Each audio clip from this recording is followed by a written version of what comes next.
Hello,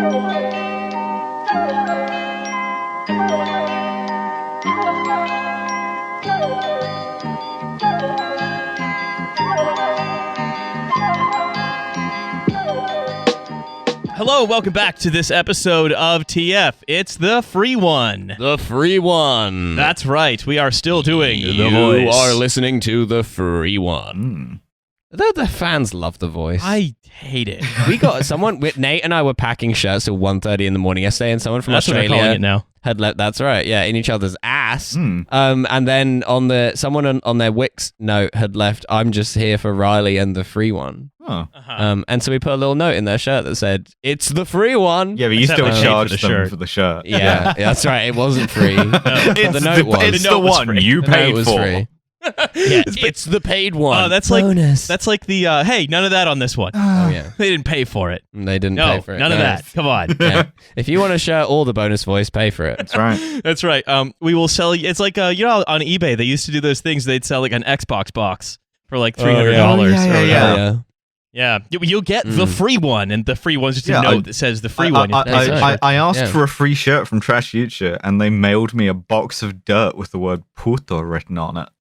That's right. That is right. So we are going to be talking first about a new. You know what I love talking about on this show? Yeah. The released the released texts of weirdos in politics. We had Derek Mackay text. That was a great TF segment.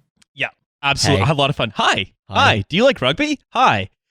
So now I have some more texts here. From that are basically like that. But it's like, hi, do you like supply chain financing? Oh, no. Hi. Hey. I told you last week, yes. So, I have a selection, let's just say, of texts that have been released. A delectable selection. Smorgasbord of texts. Yes. So, to Tom Scholar, Treasury Permanent Secretary, 6th of March, David Cameron texts, What's up, pussy hunters? I am. Yeah, that's right. And he's like, don't put that in. I am riding to the rescue with supply chain finance and my friend Lex Greensill. My new job. See you at Rishi's for an elbow bump or a foot tap. Love DC. Excuse me? Elbow bump or a foot tap. Elbow bump or a foot tap. Remember when people were doing those instead of just not doing anything? Yeah, what a 12 hours it was. Yeah. But I love this. I'm riding to the rescue with supply chain finance and my friend Lex Greensill. My new job. It's such a like a play school play set of a job site.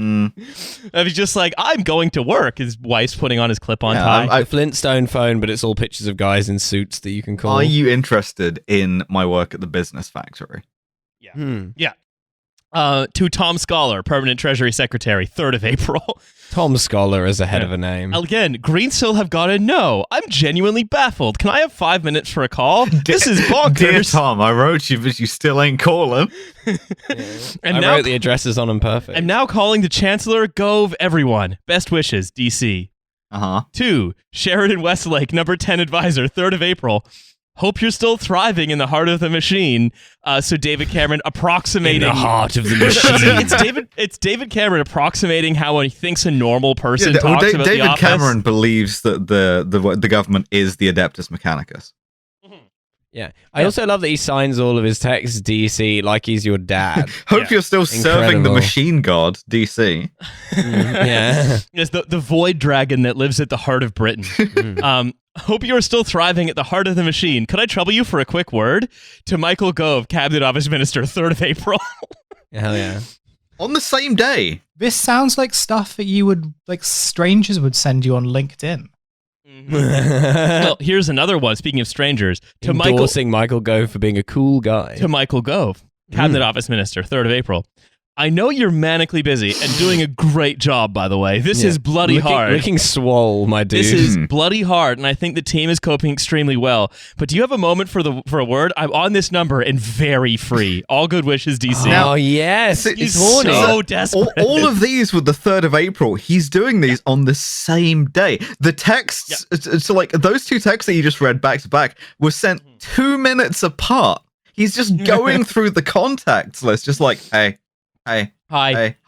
Hi, do you like supply chain finance? Yeah. Hi, can I have some money? You up? To Rishi Sunak, 18th of May. Thanks for the call today. I've sent one last WhatsApp with a solution that backs only UK firms. Please have a look and ask officials to do the same. My apologies for troubling you again. We should have got to this answer faster. All good wishes, DC. Yeah, David Cameron tries to message hey to Michael Gove, Tom Scholar, Rishi Sunak, and Nadeem Zadawi at the same time, accidentally creates a group chat, and is just like, oh, I didn't know this would go the same. Oh, I'm sorry. Hi, lads. Yeah. I'm just trying to organise beefer for the summer. If everyone's free.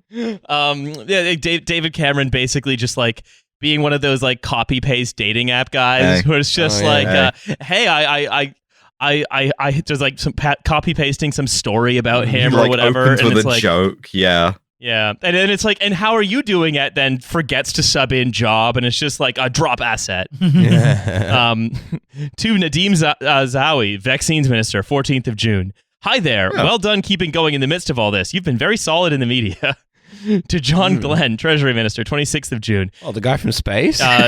Same guy. Recently returned from the moon. Yes. I just turned my phone back on after going to the moon, and I've got all these texts from David Cameron. Yeah. Thanks for all your help with this. Sorry the answer is a no, but we appreciate the engagement. All good wishes, DC. We appreciate the engagement. Yeah, thanks for thinking of us. Like and subscribe. Yeah. This is my favorite one. Oh, boy. David Cameron to Tom Scholar on the 20th of April. One last point that I promise I'll stop annoying you. Oh, yes. I'm not a simp. Hi.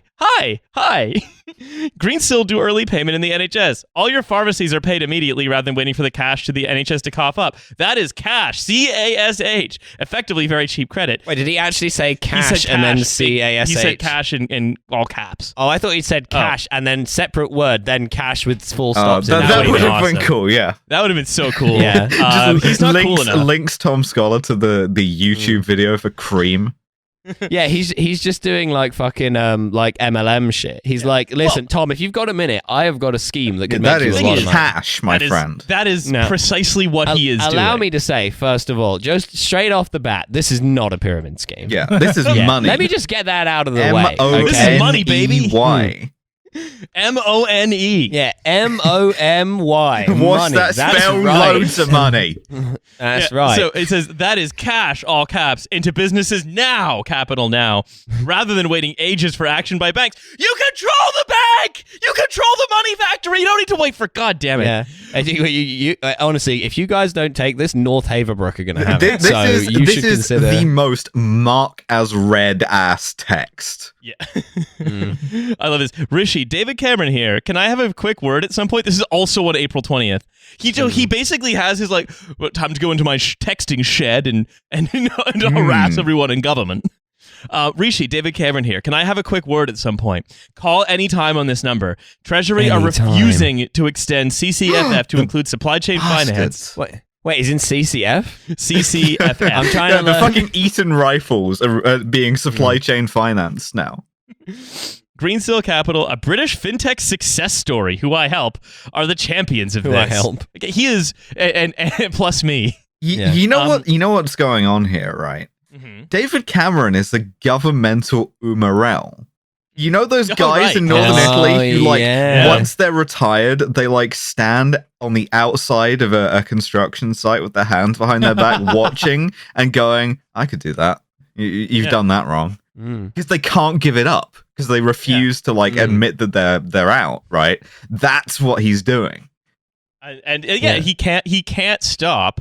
But it's clear that I just love how much obviously everybody just hates him. This is kind of depressing. This is like David Cameron, 3 years after graduation, going to a freshers' club night, or even worse, when you're in your late 20s and you go back to your secondary school just to look around.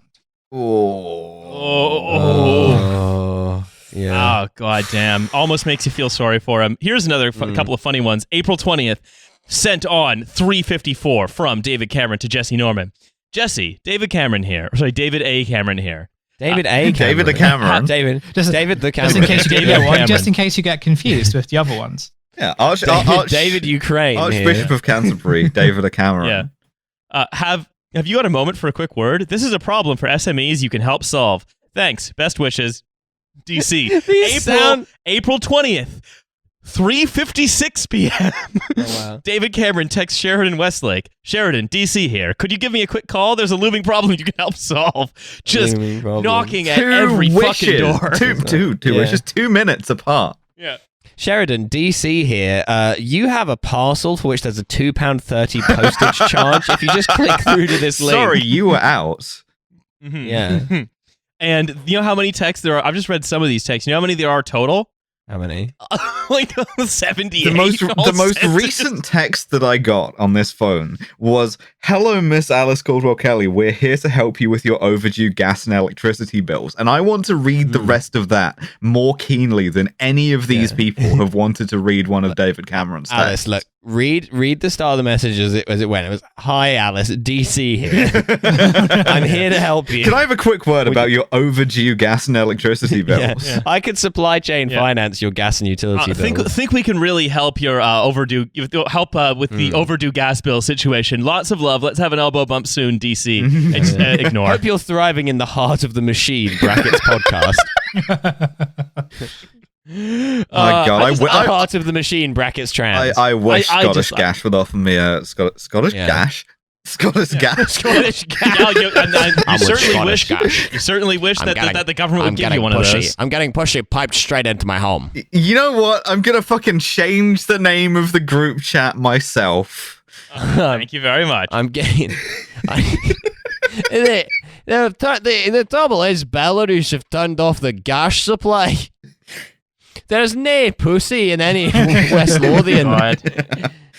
Christ. Hell yeah. Alice and I have been podcasting for like 4 solid hours. We have the madness. It's really set in now. Yeah, that's right. Yeah. Anyway. The podcasting pre-on. Listen to the bonus Masters of Our Domain for us talking about keeping the pussy in an apartment. Yeah, that's right. That's why you get the pussy apartment. So, anyway, I really enjoyed those texts from David Cameron to basically everyone in government, sent again mostly on the same day around the same time, as he was just desperate to like get his do nothing sinecure sort of taken care of, but again was slightly too stupid to enjoy the kind of prestigious job for life that being a prime minister gives you, because he was too easily taken in by an obvious scam. Yeah, because he should have done the Tony Blair thing. It's amazing that Tony Blair is being a more successful former prime minister than David Cameron, given that Tony Blair did the Iraq War. and hung out with Jeffrey Epstein. Yeah. That's right. Well, it's I mean, who didn't do that? To be fair, what I think is very funny is it's very much the Spider-Man meme of everyone in the top tier of our society pointing at each other. You hung out with Jeffrey Epstein. No, I don't think that even like Jeffrey Epstein would hang out with David Cameron. I think he'd get annoyed with the text messages. Yeah. Hi, J.E. DC here. Yeah, that's right. What I think is also very... I hope you're thriving in the heart of the mosque. Just wondering if you have a minute for a quick FaceTime. What I think is also very funny is David Cameron went, anytime he's asked about this, he's like, I just always thought I'd make a good banker. It's just a guy who likes to play. He's LARPing. His whole life is LARPing. Oh my God, David Cameron in a different life could have been Alice. He could have been buying Lithuanian forestry worker patches. He would have been I could do this. He would have been healthier if he had just done that. If he had just like good transition have saved. That's right. On a similar subject, right? I also want to talk about a subject that is near and dear to my heart, which is there's been some things that have happened in the world of cryptocurrency today, which is that like it's still really cool and good. There is this there's something called a stable coin, which is a cryptocurrency that's pegged to a value of something. So $1 US tether equals $1 US. The tether is the cryptocurrency. Right. Now, there has long been controversies about the US dollar tether, which is basically created by a private organization that says, look, this is a 1-to-1 US dollar stablecoin. And every time Bitcoin has had its massive price run-ups in 2017 and 2019, tethers, these cryptocurrencies have always been a huge part of it. Tons and tons of these tethers buy these other cryptocurrencies. But hey, it's backed 1-to-1 by the US dollar. Only recently, today they released all of their all of their actual accounts, or like the breakdown of the assets backing up the stablecoin. You see, that's where they went wrong. You know what? I'm not a finance guy, but like this is very much the fat Panama banker in the Simpsons situation. It's like, oh no, I shouldn't have released the accounts. Oh crap, I certainly shouldn't have said they were illegal. Oh no. Effectively. And like their volume has sort of surpassed $1 trillion recently, but like their breakdown of, because the reserves are supposed to be, if the reserves back the currency, because the currency is theoretically exchangeable for the equivalent in reserves. So you could theoretically say it's like a gold standard, but for crypto, basically. Yeah, I love it. We keep inventing different kinds of central banking. I'm learning. If anything, Tether is often referred to as the central bank of cryptocurrencies because it's so important in like buying others on these sort of like more cowboyish exchanges. Right. Their backing is 76% cash. And cash equivalents. CASH. It's like Olive Garden vouchers. Yeah, whatever. Commemorative coins. Nectar points.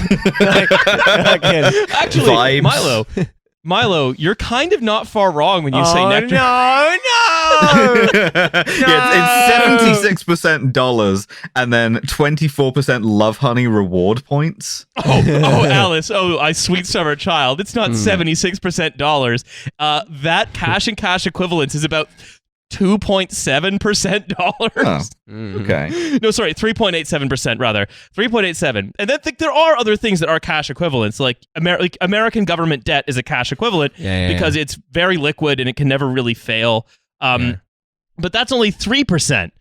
And then deposits form about 24%. Repo notes about 3.6%. But then 65% is something called short-term commercial paper. An IOU. Effectively, yes. But the thing is, right, short-term commercial paper, that is, again, things that are considered relatively highly liquid, very sort of easily tradable debt instruments from large companies, right? For example, their accounts receivable obligations. It's not Greensill again, is it? Is it Greensill all the way down? I mean, this is, I was going to say, right? Like, you know, there's another firm that used short-term commercial paper where you don't say who it is and you don't specify any of the like specifics of it. You don't talk about any of the, let's say, risks you're holding with your counterparties. And everyone involved in that organization testified in front of Parliament yesterday. Yeah. About how cool they were and about how normal all of the texts they sent were. About how they're in the Gibbo group chat with David Cameron. Yeah, that's right.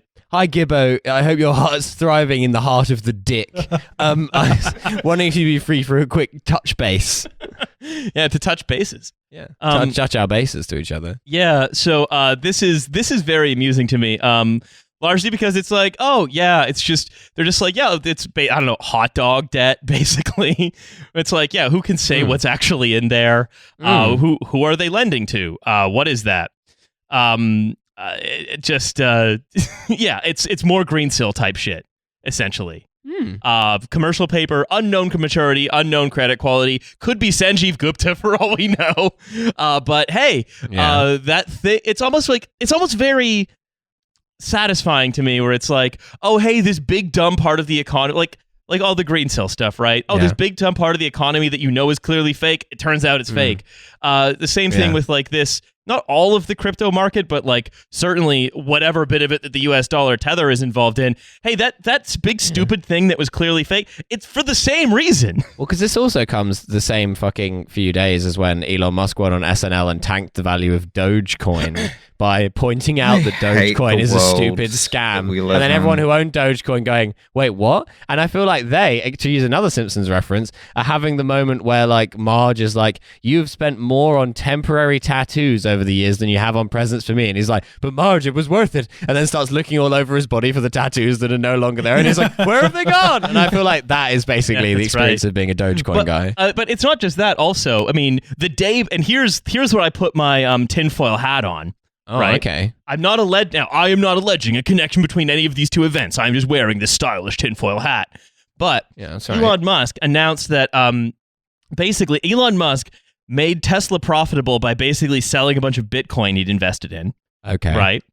Then says runs up the value by making big statements like, we're going to accept Bitcoin for Tesla. I love Bitcoin. And also when you buy Dogecoin, I mean, at least for a while, a lot of that money would be transacted through Bitcoin. Yeah, it was like tethered to it, wasn't it, somehow? Wouldn't be true anymore because you could buy Dogecoin directly. But nevertheless. And you should. Yeah. This is investment advice. I would like to first of all say. Advice. But nevertheless, what you can see is that he does all of that, and then he says, actually, due to the environmental impacts of Bitcoin, Tesla will not be accepting Bitcoin until such time as a cryptocurrency can be environmentally impactful. And then the next day, the US dollar Tethers thing comes out. Huh. So, curious. Everyone enjoy your hats. Yeah. I'm just going to enjoy this tinfoil hat. Enjoy your nectar points. Well. Yeah, just enjoy your nectar points, because enjoy your nectar points, which are underpinning the stability of this large and growing asset class that's based on ideology. If you own a Tether, you could trade that in for 50% off for 2 people on a weekend at Thorpe Park. So I personally feel very good about this underpinning the economy. Yeah. I don't see any problems here. Yeah, with the US dollar Tether is pegged to a free refill at the Coke Freestyle machine. Yeah, that's right. Who doesn't want that? Yeah, Who doesn't want a free refill? What are you, a fucking commie? Yeah. Freedom coin. Yeah, had to pay for refills in the Soviet Union, I bet. Yeah, I imagine so. Yeah. Anyway, I also have a startup to talk about today. Okay. It is called Willa. Willa? Willa. WILLA. Uh-huh. Willa wafers. Is that anything? I don't know. Yeah, it's Willa wafers. That's right. Yeah. Alice guessed it. Segment's over. It's Willa wafers. The startup is a wafer. Oh, cool. I love a wafer. A wafer on the blockchain. Let's say it wasn't a wafer, though. Okay, let's spitball here. Let's just say for a second. I think it's like a girl boss version of Willy Wonka. No. Is it a play on Willow Tree? No. Okay. Alice, you sticking with Willa wafer? Yeah, I'm sticking with Willa wafer. I think it's a wafer. I think it's a wafer. 30 seconds to blank every single time. Don't say Mars. Don't say cum. It's a vibrator. It's a sucking vibrator. Yeah, 30 You've gone lazy with the startups. You're just looking at the promoted tweets. Yeah. Yeah. Yeah. No, it is not that. It's a sun lamp. No, it's nothing to do with promoted tweets. Although actually, it is something to do with viral tweets, as a matter of fact. I take it back. Oh. We cracked under questioning there, didn't you, Riley? Do not interrogate me. I will crack immediately. Oh, this is not investment advice. No, 30 seconds to blank every single time. Every single time. Yeah. Just 30 seconds. It's half a Rustler's burger. Yeah, I know that's busy underpinning the US dollar tethers. All of this shit is Fintech, right? So it's going to be like 30 seconds to pay somebody. Yes, Alice, you got it. 30 seconds to receive a loan. Yeah, well, no, actually, it's 30 seconds to receive a payment. You can never miss a payment, in fact. Willa... Never miss a payment. Is that a problem? That's a threat. I get missed calls. Who misses a payment? Like, oh, sorry, well, we tried to pay you, but you were out, so that money's just gone now. The only thing would be like if you're getting like mugged or something, but instead of mugging your phone, they'll demand that you Willa them a payment, otherwise they'll stab you. Yeah, Willa me. That's right. Yeah. If I don't get if I don't get this payment in 30 seconds, what do the Jason Statham voice, please? I can't do it. Okay. I love Hussein's Jason Statham voice. If I don't get this payment in the next 15 minutes, my heart's going to literally explode. Willa, I've done too much podcasting today. Yeah, that's right. Willa takes care of the entire payment process for freelancers and influencers. So that's what it's doing with viral posts. We're those. And guarantees I hate this already. You get paid right away. We are every both payment of those. is instant. Let's fucking get Willard. Yeah. Willa us. Fuck the Patreon. Willa me some cash. They were interviewed in TechCrunch. Send me your nectar points. Wait. Hold up. Yeah. Since we are those, we can therefore know how much to laugh when I ask you, how much of a cut do they take? 2.9%. Yeah. Amazing. So, amazing. So again, if you want to get paid, why don't you just give yourself a pay cut? If I want to get paid 97.1% of what I'm owed, yeah. So, the the payment process between freelancers and corporations is completely broken, says the co-founder and CEO Christopher Sommerstad. Excuse me? What if a Swedish guy? Swedish, yeah. It's built for the old world by people of the old world. Both freelancers and corporations are suffering a lot from this. What kind of Warhammer dialogue is this? Lord of the old world, which struggles to die. Yeah, this is like conquistador financing. He's wearing like a Morian. He's got an arquebus, and we're riding the Nina, the Pinta, and the Santa Maria, where we're gonna find new lands, and we're gonna take their silver and use that to finance our freelancers. So, also, you're literally you're from Europe. That is when people from America say the old world, that's what they mean. But both freelancers and corporations are suffering a lot from this. At least half of freelancers experience problems getting paid. Yeah, but it's not because of an app. It's because people are cheap. Yeah. Well, how would an app resolve this? I am glad you asked. Oh no! Oh, I'm not glad. Sommerstad says Willa Pay solves this problem by re-engineering the payment process. This sounds like an Italian dude saying "will pay." Figuring out? Do they send Swedish Italian guys round to collect your money? Yeah, they're just like "Willa Pay." Yeah. Are you figuring out what it is they do yet? Is it debt collection? No. Oh no. Let's just say everything we're talking about today in the sort of first segment, it's not actually 3 segments, it's 1 segment. Is it fucking... Oh, it's supply chain. It's supply chain. It's supply chain financing. On the blockchain. Yeah, that's it. It's something that I've realized sort of the more I look into all this stuff. There is just this... So much of this profitability of this dumbass sector. Riley's accidentally done the fucking Pelican Brief on the entire Western economy. Like, we are now inside a John Grisham novel. There are countless assassins currently trying to find the Trashfuture studio in order to padlock us into a suitcase in an apparent suicide. All I'm saying is that in the old world, we cared about wallet chains, but in the new world, we care about the supply chain. Hail the new flesh. It's hail the new flesh. It is paid sooner at a lower rate. Hail the new fleshlight. It has been securitized. So they say, we are creating it from scratch with a new freelance economy in mind. No, you're not. It's just supply chain. It's the same thing. It's just ways of issuing debt without calling it debt. And whether you're US dollar tethers or this, it's just the same thing. It's realizing that you can play a little confidence trick where you can just say, this isn't debt, this is something else.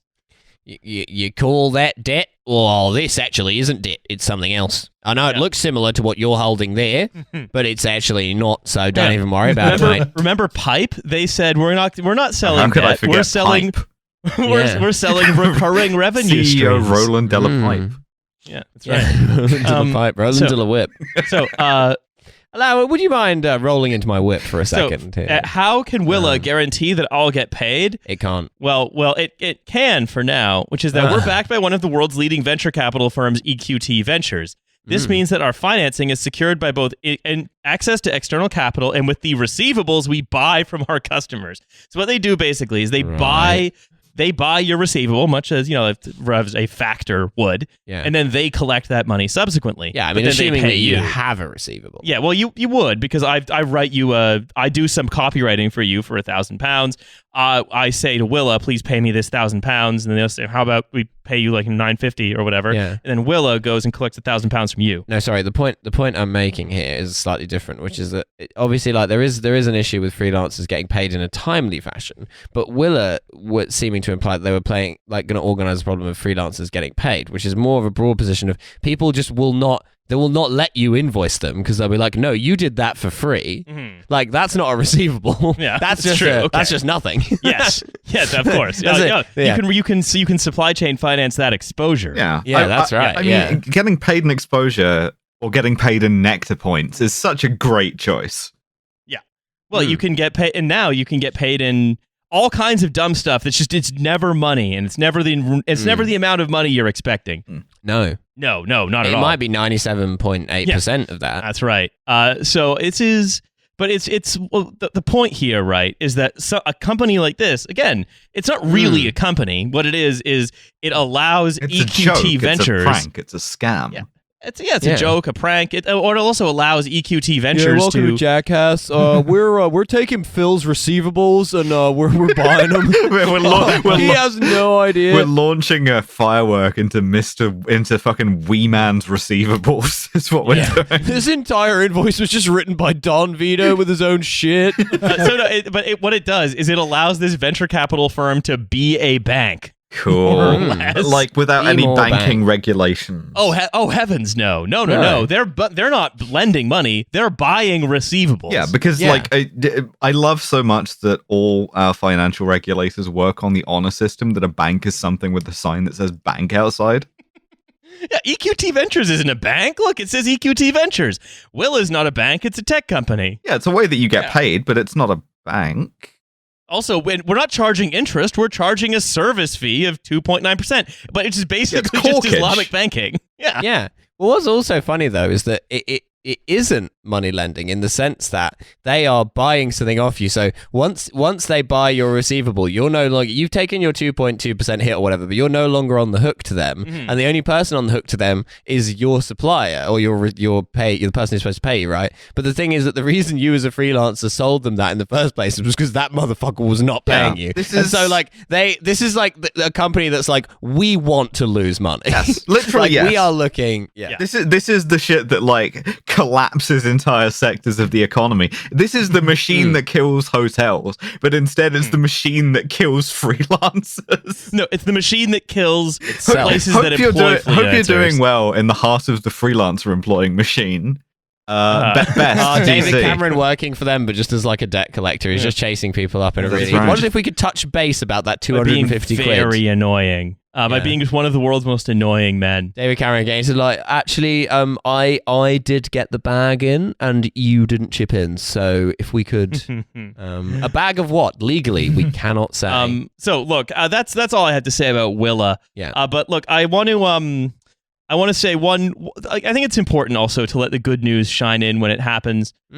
Something today has happened where a bunch of Did you have a nice breakfast? A bunch of an immigration enforcement van came to Glasgow to remove some immigrants and deport them from the country. And they did it successfully. That's the good news. They were surrounded by in Kenmure Street. They were surrounded by people from the neighborhood who basically wouldn't let them move, wouldn't let them leave. And then were forced to release the people they were essentially kidnapping to send to their probable harm. I'm very proud to live here, and I'm very sad that I was not there because I was recording a podcast about the Mel Gibson romantic comedy What Women Want, because my job is very serious. That's praxis of its own. Yes, exactly. I personally love it when the long arm of the Home Office is thwarted by like 100 Francis Begbies. That to me is the best possible outcome. So no cunt leaves here, and it just stops there. Yeah. Exactly. So look, Lash is getting kidnapped and no cunt leaves here. The Police Scotland basically had to help the Home Office because the Home Office didn't have the people. They put out this kind of like this great "please don't be mad at us" statement where they were like, Police Scotland doesn't do immigration removals. We're just here to like facilitate a peaceful protest, which is like, first of all, extremely funny. Second of all, I don't know if you'd ever have got something like that from the Met. You know, like we're just here to like, please don't be. You wouldn't hit a guy with glasses, would you? Yeah, that's right. The Scottish police are afraid of Francis Begbie. They respect and revere him. Right. Mm-hmm. Yeah, that's right. Like he said, no cunt leaves. That means us. We've just got to stay here. Fuck, they've kettled us. Yeah. All right. So, I think that is about the time we have here for the first segment. Direct action, something. That's right. Yeah. So I think now we'll hand over to our discussion with Aron Keller from Vashti and Namad, who talks to us today in a personal capacity. So over to you, us.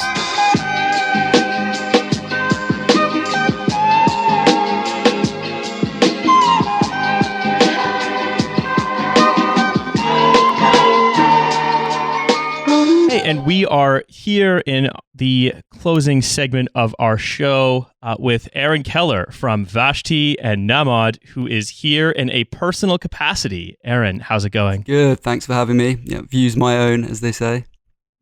It sounds so ominous when you put it like that. his views are, he's not even representing our views, to be honest with you. He will be saying some libelous things about named persons. Let me just up the top, just distance myself a little bit from Aron Keller, okay? This man, we've never met, I should say. He's distancing himself from the pod's position, which was established very early on, which is that...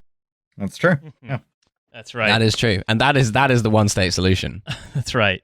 So we are talking to Aron today a little bit about what is going on in Gaza and sort of what the sort of reverberations of that around the world are a little bit. I mean, there's a lot of things to talk about here, and we will probably talk about more of them as time goes on, talking to more people from Gaza. But in the meantime, like I said, we're going to talk a little bit about what's going on in the UK, the West, representations of what's going on. Well, I assume those are all good. Yes, absolutely. So the political context, right, as I understand it, just a quick primer, is that in Israel, there is the sort of embattled right-wing administration of Benjamin Netanyahu, which is dogged by corruption scandals and basically clinging to power at this point.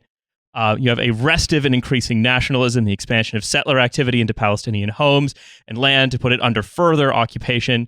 This sort of culminated in the evictions of Palestinians from the East Jerusalem neighborhood of Sheikh Jarrah, and protests with that coincided as well with worship at the Al-Aqsa Mosque. And this all sort of boiled over into us having televised lynchings, riots where Palestinian shops are being vandalized and their windows are broken, endless bombs into what is already essentially an open air prison in Gaza, bombing down apartment blocks, many dead civilians, including children, and the IDF now says it is preparing for a ground invasion of Gaza. Aron, have I missed anything? No, I mean, that sounds like a pretty excellent summary that provides the kind of context that is sorely missing from most of our media in the way we understand the conflict here. So yeah, that's a good job. So how do you feel it is, I mean, portrayed over here, and what is the political purpose of that? It seems to me that on the part of much of our media, and certainly as well politicians, there's kind of an attempt to decontextualize, particularly this latest escalation of violence, and detach it from, the undergirding conditions, which are, as you noted, 5 decades of occupation, apartheid, dispossession, killing, etc. And I guess it's in order to kind of present this latest flare-up as something this just happens, it's something we can't do anything about, and all to give this kind of bogus impression that both sides, that all it takes for both sides to de-escalate the violence would that would be how you resolve the problem. So yeah, there's clashes. A kind of the word clashes keeps coming up. Exactly, and so yeah, it's basically an attempt to avoid discussing really and identifying who the malefactor is, which side is the aggressor, which side is being oppressed. Because that would be, much too complicated. So yeah, I mean, one thing that struck me the other day on the march for the Palestine March in town, and compared with other recent marches that I've been on, was the overwhelming noisy support from passing bus and cab drivers, and it just struck me there's this kind of intuitive understanding of who the oppressor is and who the aggressor is that just seems to elude so many of our politicians with these delusional both sides tweets and statements. So I think it's pretty plain to see, and I don't think most people, at least in the West, perhaps this is confirmation bias, but I think most people are able to see through it.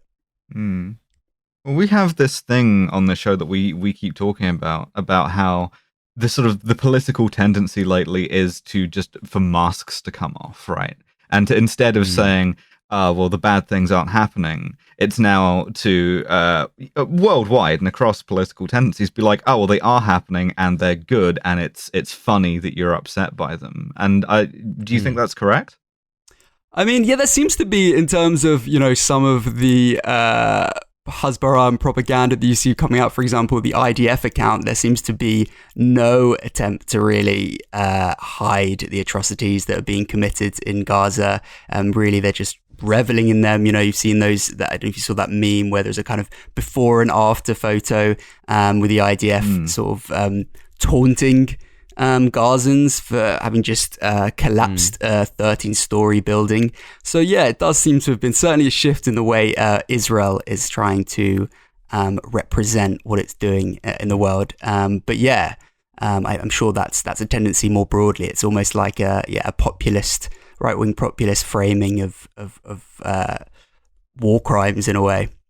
It's almost like an attempt no longer to sort of appeal to the other side, but to sort of consolidate your base.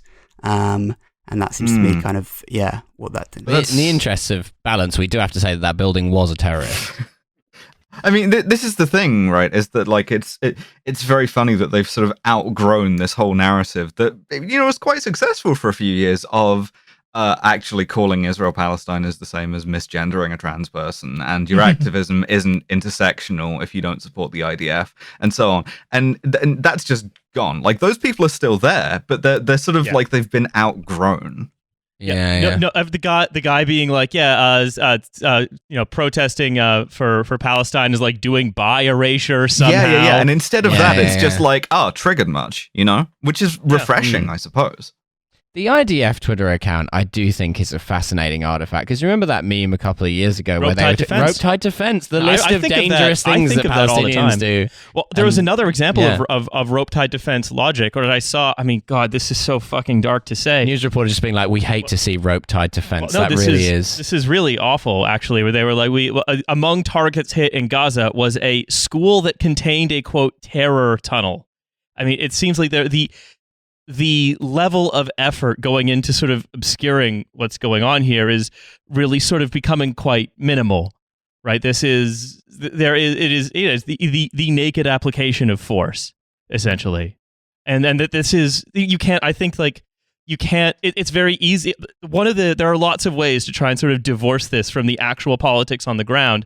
And one of the things I hate the most is the framing of, as tragedy, essentially, as something that happens. Tragically, the situation has escalated again, as though the situation is escalating itself. As though it's a tsunami. This is the same reason I've become incredibly sick of and angry at hearing the words tensions, clashes. They exist only to obfuscate, I think. Yeah, but I mean, the right way to frame it is a fracas, right? Yeah, kerfuffle. A kerfuffle has happened, following which several children have been killed. Yeah. So I mean, because the framing it as a tragedy, right, is another way of saying regrettable but inevitable. As though there is not one side that has planes and tanks and controls sort of coming in or out of Gaza, keeps it under a blockade, that could stop doing those things. I think like at a very basic level, like one of the biggest kind of like the reason why these narratives that have been like there for so long, whether that's kind of like, the poor Palestinians are under the control of like the evil Hamas, and like they won't let the Palestinians live as they want, which just happens to conveniently be in line with like Israeli ambitions. Is with the idea that like this all started, or like this kind of, it didn't all start, but kind of like the tipping point in which people were kind of paying attention to this was with the Al-Aqsa Mosque invasion, right? And these are kind of like videos where you can see people who are like unarmed and praying in the middle of the night, being evicted and kind of like having grenades thrown at them, and the only resistance of that being kind of people throwing rocks, because this whole myth about like, oh, the Al-Aqsa Mosque actually has weapons hidden underneath, like turned out not to be true. And all the kind of like the kind of like pro-Israeli accounts, including like I think the IDF account, which used the typical line of like, oh, our heavily armed soldiers were having stones thrown at them, so that's why it was completely fine for them to like throw gas shells back. Like it wasn't really going to like play out. I think at like a very basic level, this is like, you can kind of think about this as like an optics fail, where it's like on the one, like it's easy to kind of make that claim when, you know, you can kind of like use Hamas as like, or Hamas militants as like the bogeyman, right? It's easy to kind of like obfuscate that, but it's much harder when the entry point to like making this like sympathetic story is one which starts with like, oh yeah, we were just like casually harassing like unarmed worshippers, but we're actually the victims in all this. So I want to sort of go back to Aron here, based on like what we're saying, especially what Hussein is saying, right? The wide sort of you might say mass appreciation of these things that are sort of made possible by the fact that people are posting them on, you know, social media, which we'll get to, and not sort of having them filtered through, you know, news bureaus or what have you. Do you feel as though there is some kind of sea change attached to that? I mean, yeah, it does seem so in some respects. I mean, I think you'll rest assured that the kind of woke Hasbara industry that you were lamenting the loss of is certainly still thriving. I mean, I saw a tweet today from a notorious pro-Israel account complaining that Jews are experiencing a social media pogrom right now, which was... Oh my God, that's one of my favorite posts. Oh, wow. One of my favorite posts. Good Lord. Yeah, I mean, I think it was today. Yeah. Why would Jeremy Corbyn do this? Just calibrated to just be the most, and never mind. That's very annoying. Yeah. But like, so because there is something like, because I was noting this, right, sort of in between when we're talking about sort of impacts and representations of this sort of in Western countries, right? You have to talk about, you have to understand sort of how it's being portrayed, sort of especially in like the New York Times, The Economist, as a tragedy. And then you can also understand how that framing is completely undermined by just someone posting a video on Twitter of what is happening, because you can trust your own eyes and sense of moral revulsion at what is going on. You do not have to like try to negotiate with yourself. You can just see it. But don't go around trusting your own eyes. That's what Hamas wants you to do. Okay, that's part of their plan. All right. But what I mean... Why don't you try trusting reliable accounts of events, like from the IDF and the Israeli Foreign Ministry? All right? Try that for a change. So basically, right, we also have Facebook and related companies, for example, instituting bans on the basis of quote-unquote human error, anything tagged Al-Aqsa, as BuzzFeed reported. We also had like many Palestinian journalists, especially based in Gaza, getting their accounts suspended again from either mass reporting campaigns or similar, right? And Facebook's explanation for why they took down everything that said Al-Aqsa was that it's all tagged Al-Aqsa on Instagram as well, which is that this is also the name of a designated terrorist organization. But that would essentially be like, I don't know, blocking content of the Notre Dame Cathedral being on fire because you don't like the Notre Dame football team. It is a child. Or just blocking everything. It is a child's. Blocking everything from Ireland. Yeah. Again, Notre Dame is on fire, and they're like, this is pretty offensive to hunchbacks, actually. It is a child's understanding of these events, right? It's a child's understanding of this region. It's so good that all of this is in the hands of like 4 companies to decide. And I think also it would be easy to like take this as a more surface level thing, like, oh, you know, like Facebook has some kind of agenda where they're trying to cover this up or whatever. But I think what we go for on this podcast is it's more interesting and revealing how all of these platforms are they all basically operate on the business of like, what is going to stop people yelling at us the most? And so they always err on the side of censoring everything, because it's impossible to like do any kind of like proper censorship, as we've discovered with online content. So they're just like, okay, well, this might be in some way spicy, so we're just going to stop it altogether. Yeah. Like, it's not even that they're really about one side or the other. It's just that like, this could potentially harm our bottom line if it got out of control, so we're just going to kill it straight away. I think in this situation, it's slightly different, though. I think it's much like the BBC. I think it's just deference to power, right? That's why, you know, I mean, lots of people, not myself, were saying that like, oh, Trump should be taken off of these things because he's inciting violence and everyone's mad at them or whatever. But no, these platforms are just deferential. And so they sort of think, well, the foreign policy consensus is of the countries that we operate in is basically that this one side is good and this other side is bad. So we're going to err on this side of where our errors are going to be on the side of the prevailing foreign policy consensus or political consensus of where we are. Because the tech titans are now big enough, the ones that are looking at this content anyway, that they basically like have to negotiate, that their relationship with the countries that regulate them is not regulator regulatee, it's negotiating partner.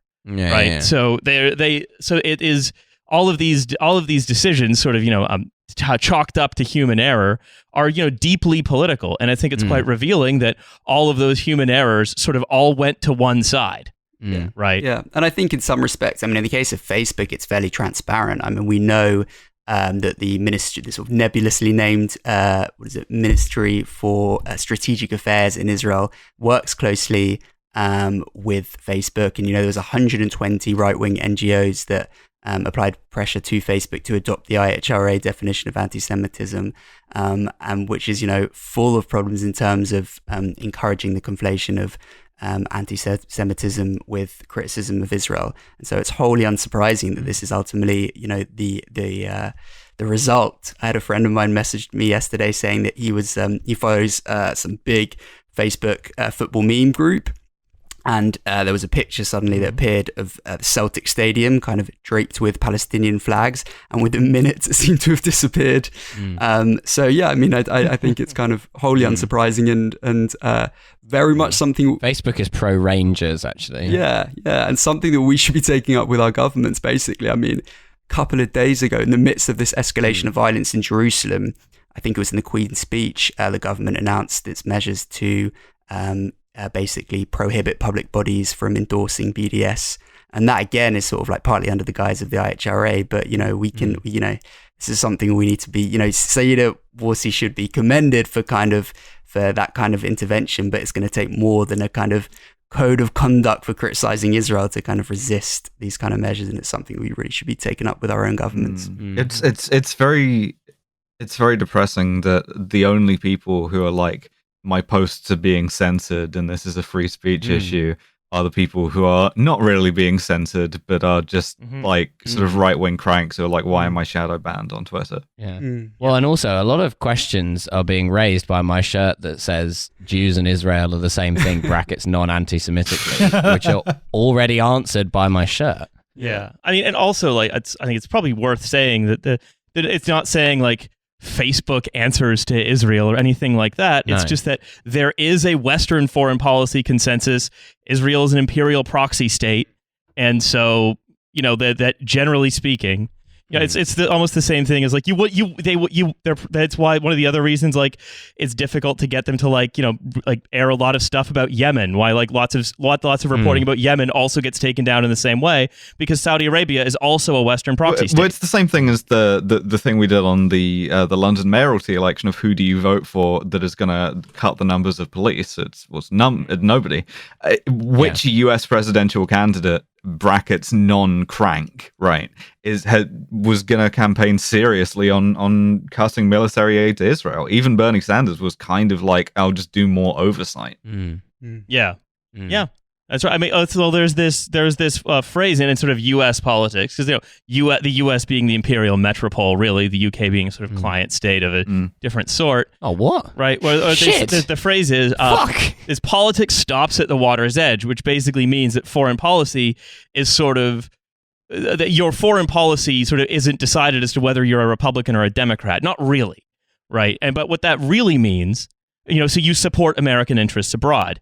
And so what that really means, though, is foreign policy is a kind of, a consensus of elite, capital, whatever you want to call it. But there is no real difference between the Democrats and the Republicans on making sure that, Saudi Arabia gets to keep persecuting its war in Yemen, or that, Israel gets to keep keep just getting sort of more military, Israel gets, an economy that's like less than the size of like Mississippi.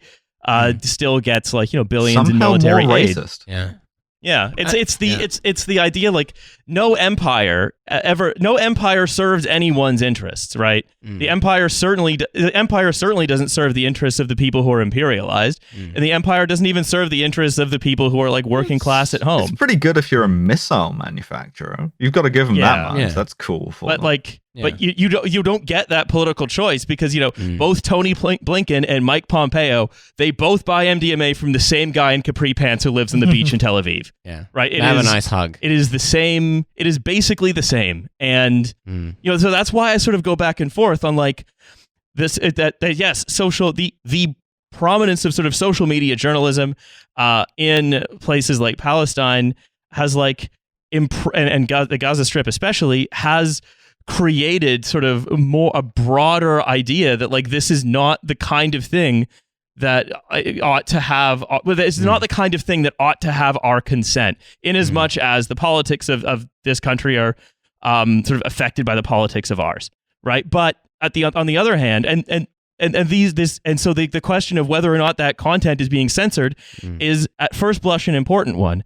But then when you think of, well, how much does my consent really matter? I mean, it's sort of a political fait accompli that like that American empire, and of which, again, Britain is sort of a part, must continue. And American empire needs American imperial proxies. I mean, I think... So you don't get a choice on it. I mean, I think Joe Biden articulated that idea that you're describing better than anyone when he kind of bellowed the quiet part out loud. I think it was in the 80s or something from the Senate floor. He said, I think, if there was no Israel, the United States would have to invent an Israel to protect our interests. So, yeah, absolutely. Oh, so Israel is like the Joker. In so many ways. Yeah. Yeah, well, I mean, I think going back to the social media thing, like it is part of a broader thing about these places which are sort of like pseudo to being a commons, like a place where the public can discuss things or have access to information, but they are entirely privately enclosed, and they only have the appearance of being public spaces, and they are run by private interests, and they're not even run by the state, which has its own private interests. They're run by literal private companies that can just change the rules whenever they want. Just a guy in there. I think, yeah, and again, I think it's like, as with any of these things, it's always tempting to see them in a more conspiratorial way than they naturally are, when it's more just like the interests of these people often align. It's not because they're sat in a room going like, right, how can we help the Israeli government here? It's just that it so happens that like, if they allow all these videos to be posted of like horrible shit happening in Gaza, it's probably going to annoy a lot of their users, and it might annoy a lot of the people that they work with, and that isn't good for their business, and that's why they're making these decisions. And of course, because of the system in which they operate, that ends up being like basically another arm of like the state. These things. It is systems that enforce their own logic, essentially. My question is, can this be changed? And is the answer to simply be more annoyed and more vocally annoyed? Post through it. Yeah, to post through it.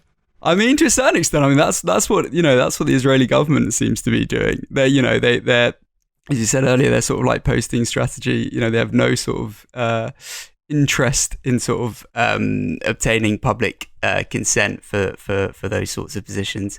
So I think the shift towards increasingly unhinged Hasbara can be partly explained by Israeli internal politics. So as Netanyahu's grip on power becomes increasingly fragile, struggling to form a government, he's mired in corruption scandals. He needs to appeal to an electorate that's continuously lurching further and further to the right, as we've seen with the last 4 Israeli elections. And so Netanyahu is basically happy to dispense with Hasbara that pretends Israel's a liberal democracy, because that's not how his electorate really views itself anymore, if it ever did. And kind of the clearest indication of that in this country was Netanyahu's decision to replace the Israeli ambassador.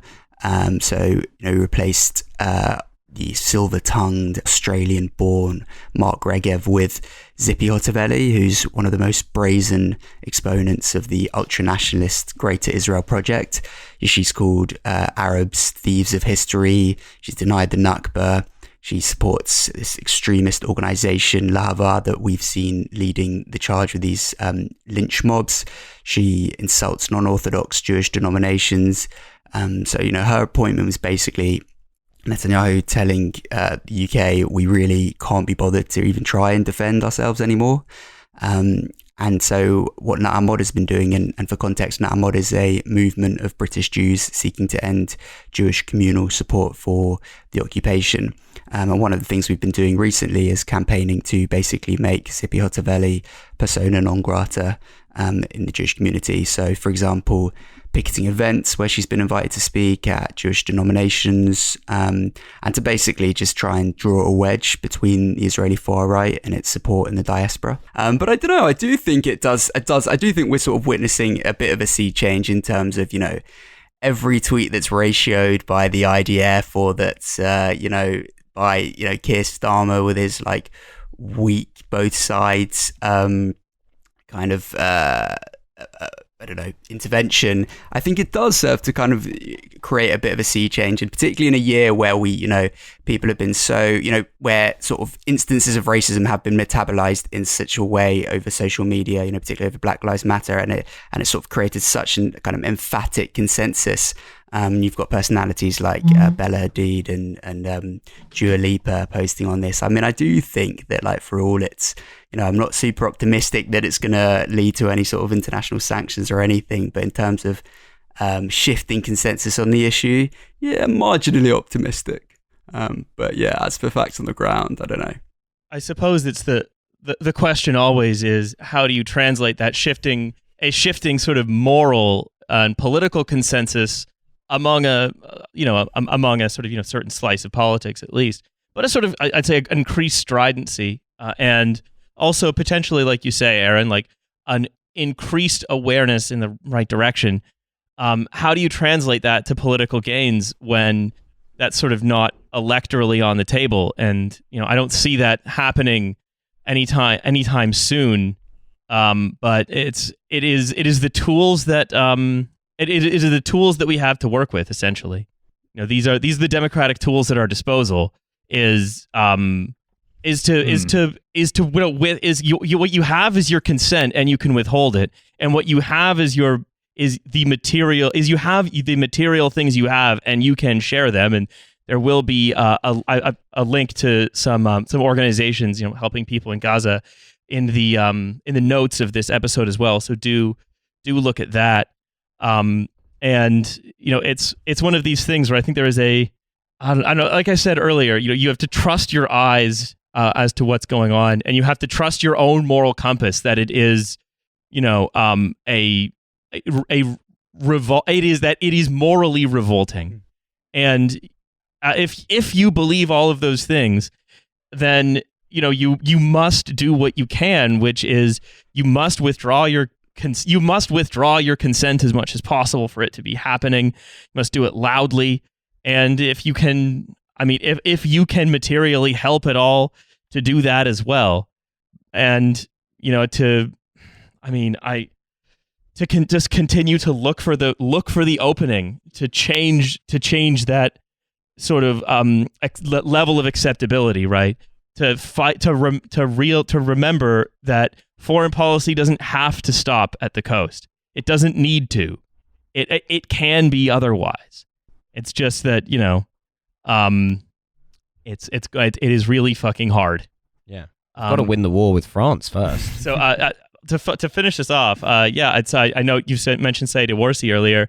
Saeed Warsi says she's been receiving dozens of calls and emails from people asking how they can talk about what's going on without affecting their prospects for employment, etc. And I just want to say that I too am very concerned about the phone calls I've been receiving about my horse from 2 towns over, and should probably check on my barn door.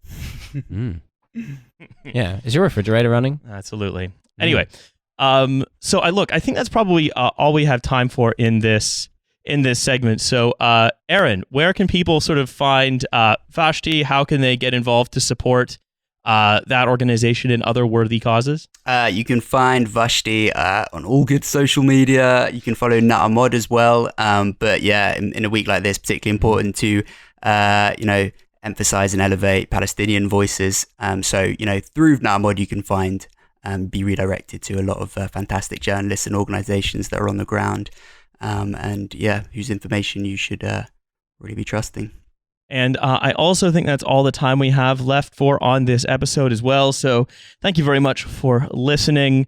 We do have a Patreon. It's $5 a month. You can subscribe to it for another episode per week. But this week, maybe first take a look at that donate button if you can. Otherwise, We will see you on the bonus episode in a few days. Bye, everyone. Bye. See you later. Bye. What enlightening discussion. Oh. Thank you to Aaron, who I would like to stress was talking to us in a personal capacity. I've learned so much, and also, I'm very depressed. Yeah. Yeah. Also, on the 30th of May, I'm doing a stand-up show in London. If you want to come, you can come in person. If you don't live in London, you can also watch it online. Have you heard of the internet? It's a new thing. There's like a link in the description and also on my Twitter. You know who I am. You can find, it's the internet. You can find these things. That's right. Yeah, it'll be. Well, come and find out if I can still do stand up. Yeah, that's right. Anyway, I am hungry, so it's time for me to have dinner. Anyway, Riley is hungry in a personal capacity. We would like to stress that. That does not represent the views of the other Trashfuture hosts, although I am also personally hungry. Yes, that's right. But anyway, we're going to go do that. Thank you very much for listening, and we'll see you in the bonus in a few days. Later. Bye. Bye-bye.